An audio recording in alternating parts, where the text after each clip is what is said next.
बॉलीवुड फिल्मों में खूंखार विलन बनकर सबको अपने अभिनय से डराने वाले डैनी डेंजोगप्पा आज नामी एक्टर बन चुके हैं। इन्होंने पर्दे पर हर तरह के किरदार निभाए हैं और आज भी दर्शकों को एंटरटेन कर रहे हैं। लेकिन कामयाबी की इन बुलंदियों को छूना उनके लिए आसान नहीं था। उन्होंने काफ़ी संघर्ष किया, अपने चेहरे के कारण रिजेक्शन और लोगों के ताने भी सुने। सैटरडे सुपरस्टार में हम आज इनके बारे में ही बात करने जा रहे हैं। डैनी डेंजोगप्पा का असली नाम सेरिंग पेंटेशो है। इनका जन्म 25 फरवरी 1948 को सिक्किम में हुआ था। इन्होंने न सिर्फ हिंदी फिल्म इंडस्ट्री में काम किया है बल्कि नेपाली, तेलुगु, तमिल और हॉलीवुड इंडस्ट्री में भी अभिनय कर चुके हैं। हॉलीवुड एक्टर ब्रैड पिट ने तो 2003 में आई फिल्म 7 इयर्स इन तिब्बत में डैनी के अभिनय के लिए उनकी काफ़ी तारीफ भी की थी। डैनी ने पर्दे पर कांचा चीना, बख्तावर, खुदा बख्श जैसे तमाम किरदार निभाकर अपनी पहचान बनाई। लेकिन इस रोल से पहले उन्हें गार्ड की नौकरी मिली थी। उन्हें उत्तर पूर्वी इलाके में आने के कारण उन्हें काफ़ी मुसीबतों का सामना करना पड़ा था। एक इंटरव्यू में तो उन्होंने कहा था कि वह फिल्म इंडस्ट्री में एलियन की तरह है। इंडस्ट्री में होने के बावजूद वह फिल्मी व्यक्ति नहीं हैं, वह अलग थलग रहते हैं, वह बस अपनी नौकरी करते हैं। डैनी ने बताया था कि उनका गांव आखिरी गांव है, उसके बाद कोई घर नहीं, सिर्फ एक जंगल है जो एक सुंदर घास के मैदान की तरह जाता है। उनके मुताबिक उन्हें स्कूल के हॉस्टल तक जाने के लिए बस पकड़ने के लिए 2 दिन पैदल चलना पड़ता था। उन दिनों हम या तो पैदल या फिर घोड़े की मदद से जाते थे। उन्होंने अपने बेटे को बताया था कि जब वह पूरे फिल्म इंस्टीट्यूट से मुंबई आए थे तो उनकी जेब में सिर्फ 1500 रुपये थे। वह जब यहाँ आए थे तो उनकी भाषा, उनका धर्म, उनका चेहरा सब अलग था, लेकिन फिर भी लोगों ने अपनाया। डैनी ने पर्दे पर शशि कपूर, विनोद खन्ना और शत्रुघ्न सिन्हा के भाई का रोल किया है। शुरुआत में वो इन रोल्स से सहमत नहीं थे। जब प्रोड्यूसर उनके पास ऐसे किरदार लेकर आए थे, वह कहते थे कि मैं आपको कैसे उनका भाई दिख सकता हूँ, मुझे कास्ट मत करिए, अपनी फिल्म काम नहीं करेगी।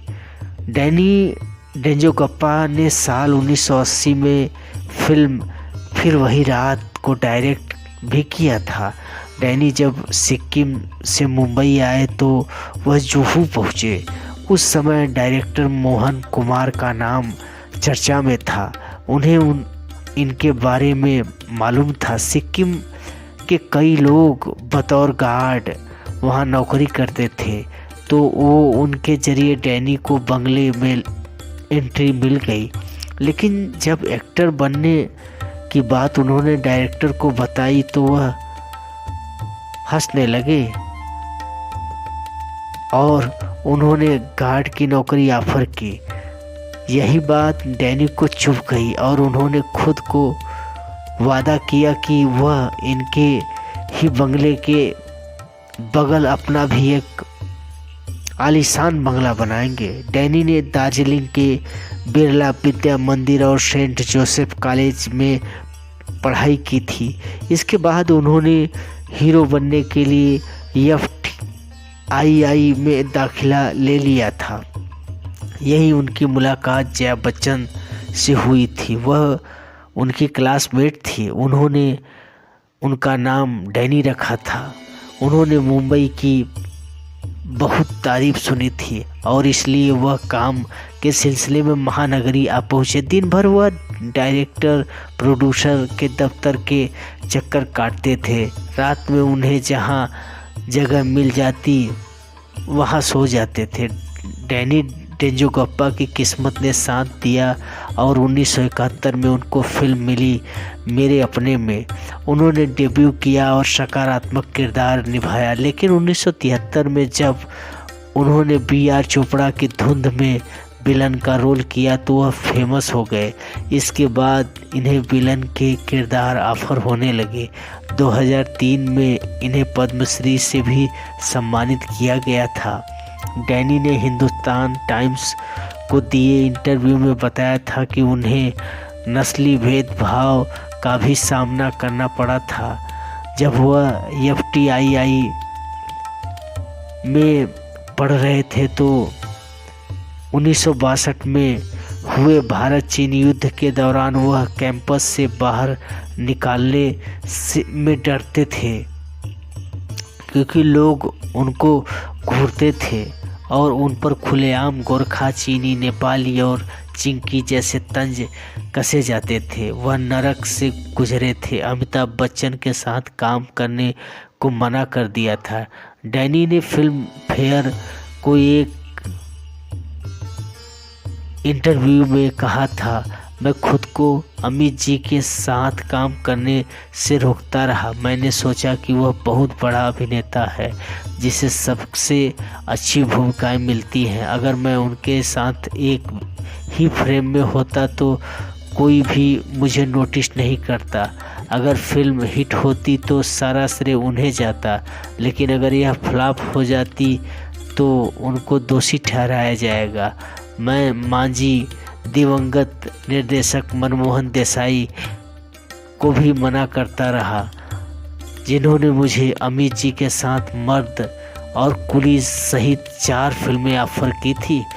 डैनी भारतीय सेना में शामिल होना चाहते थे और उन्होंने पश्चिम बंगाल से सर्वश्रेष्ठ कैडेट का पुरस्कार जीता था और गणतंत्र दिवस परेड में भाग लिया था। आखिरी बार एक्टर को फिल्म ऊंचाई में देखा गया था। इसके अलावा वह बाइस्कोप वाला मणिकर्णिका का नाम, सवाना जैसी मूवीज कर चुके हैं। डैनी के बेटे ने एक्शन फिल्म स्क्वाड से बॉलीवुड डेब्यू किया था। इस मूवी में कभी खुशी कभी गम एक्ट्रेस मालविका राज भी नजर आई थी। डैनी ने 1990 में सिक्किम की राजकुमारी गावा से शादी की थी। दोनों की अरेंज मैरिज थी, लेकिन पहले दोनों ने लंबे समय डेट किया था।